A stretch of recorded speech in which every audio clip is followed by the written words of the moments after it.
En matière d'aménagement urbain, je crois que de grands chantiers ont été laissés de côté. Il faut notamment finir le projet de Grand Boulevard, cette voie de circulation fluide que nous voulons sur tout Bergerac, qui partirait de la rue Valette et qui irait jusqu'à la route de Bordeaux pour créer une sorte de ceinture de circulation fluide dans Bergerac. Ça sera la première chose à compléter en matière, par exemple, de circulation. C'est aussi engager le chantier de l'éclairage public dans les quartiers. Parce que là aussi, il y a de gros travaux nous attendent. Il y a énormément de choses à rénover et ça a été un petit peu laissé de côté au fil des municipalités successives.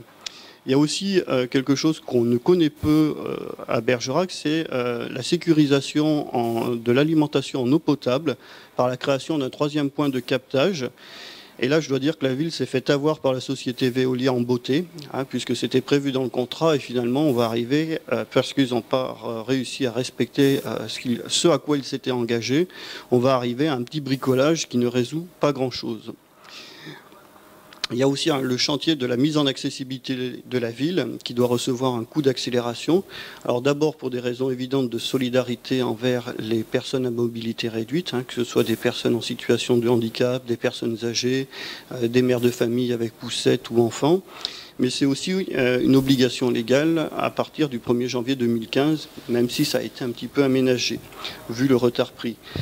Je souhaite aussi agir pour assurer la sécurité routière des trajets vers les écoles et vers les autres établissements scolaires. C'est aussi continuer d'améliorer la situation de l'habitant en poursuivant la rénovation urbaine des quartiers et en créant de vrais écoquartiers.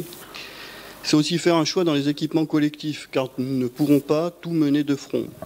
Je prioriserai la réalisation du pôle petite enfance, qui est absolument nécessaire, la rénovation de l'éclairage public, la réfection de la médiathèque, la rénovation-extension de la piscine, et non pas d'un grand parc aqualudique qui coûterait plus de 50 millions d'euros, si on voulait vraiment que ce soit un objet touristique qui attire des personnes, ainsi que la rénovation des équipements d'athlétisme du stade Simonet, plutôt que de promettre un stade complètement neuf.